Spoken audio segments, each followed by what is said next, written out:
Good morning everyone. Next topic है Schrödinger wave equation.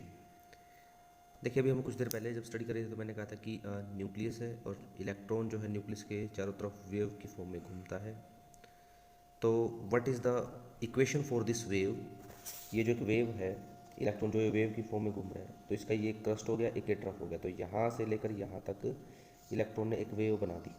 Crust और trough यहाँ से यहाँ तक एक वेव बन गई है। और इस एक वेव की जो ये एम्पलीट्यूड है, जो ये ऊंचाई है, इसको हम साई बोल देते हैं, PSI। Sai is the also called the amplitude of the wave.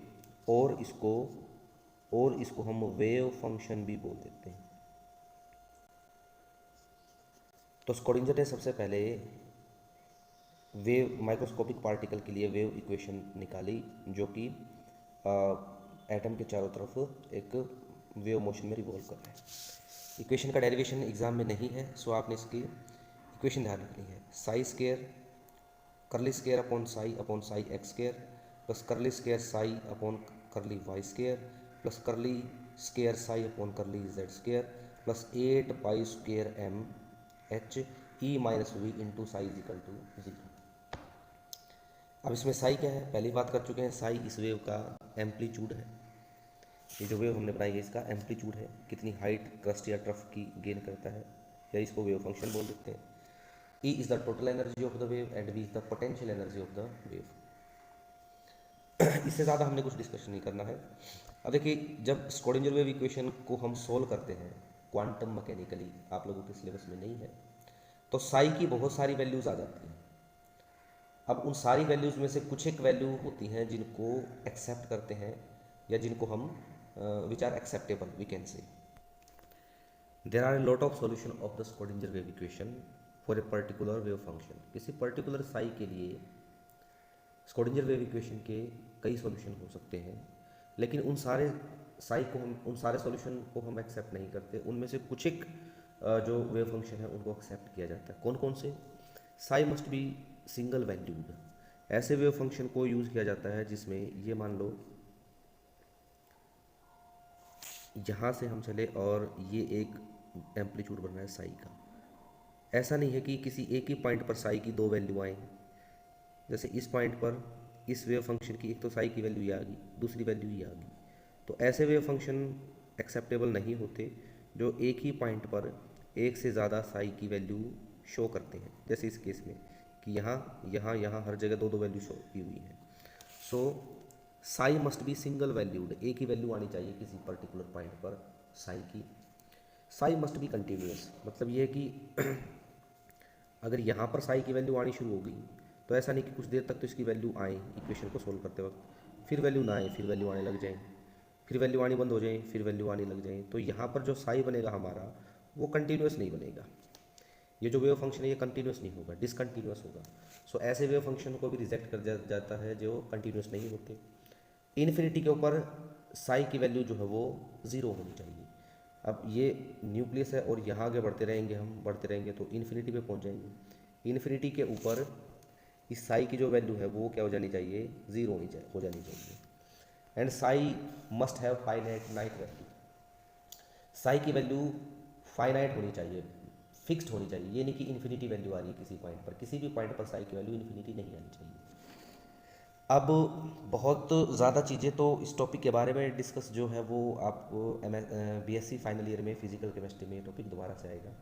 अब करना क्या है आप लोगों ने एग्ज़ाम पॉइंट ऑफ व्यू से, एग्ज़ाम में कई बार पूछे जाते हैं कि साई की कौन सी वैल्यू एक्सेप्टेबल होती है या कौन कौन से वेव फंक्शन एक्सेप्टेबल होते हैं।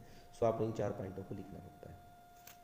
कई बार एग्जाम में कभी कभार देखा गया कि स्क्रोडिंजर वेव इक्वेशन भी आ जाती है, सो आपने इसको इक्वेशन ध्यान रखनी है। और बुक में इसके बारे में जो भी दिया गया है आपने उसमें से कुछ नहीं पढ़ना है। नेक्स्ट इंपॉर्टेंट टॉपिक है, एग्जाम में 1 नंबर का पूछा जाता है कि significance of Sai and Sai square.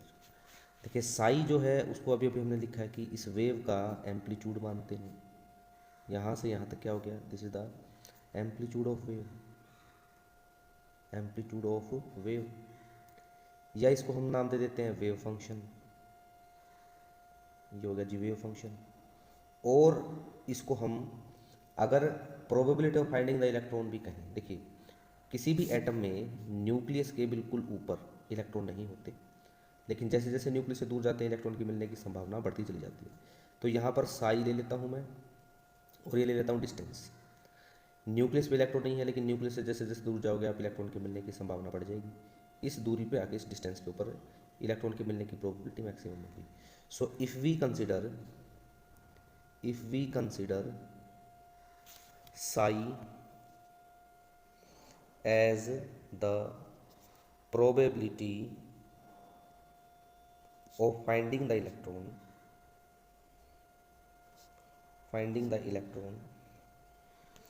in an atom,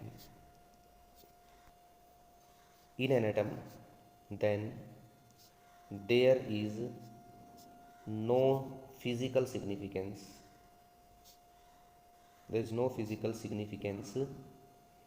of psi. अगर एग्जाम में पूछ रहा है कि what is the significance of psi, so there is no physical significance of psi, because if psi is consider as probability of the finding of finding the electron, then graphically we can say that at this point the probability of finding the electron is 0. Here the probability of finding the electron is positive, and before this line the probability of finding the electron is negative. Probability of finding electron, probability zero भी हो सकती है और positive भी हो सकती है, probability कभी भी नेगेटिव में नहीं होती। सो यहाँ से ग्राफिकली हमें प्रोबेबिलिटी नेगेटिव में आ रही है। So there is no physical significance of psi. Psi square अगर हम क्या करें, साई को अगर हम साई से मल्टीप्लाई कर दें, this will become Sai square. और ये ग्राफ जो है दोबारा से अगर हम करें, देखिए साई वेव फंक्शन की दोबारा से साई वेव फंक्शन से मल्टीप्लाई कर दे तो साई स्केयर बन जाता है। साई स्केयर का फिजिकल सिग्निफिकेंस होता है, क्योंकि जो पॉजिटिव वैल्यू होती है साई की वो साई स्केयर में भी पॉजिटिव ही रहती है, लेकिन जो नेगेटिव वैल्यू होती है साई की उसके साई स्केयर में वो वैल्यू भी पॉजिटिव हो जाती है। इस तरह से ये पॉजिटिव वैल्यू पॉजिटिव रहेगी, और अगर आगे कोई नेगेटिव वैल्यू है तो वो भी पॉजिटिव हो जाती है। So there is a physical significance of the psi square. So there is a physical significance of psi square if we consider the psi square as probability of finding the electron.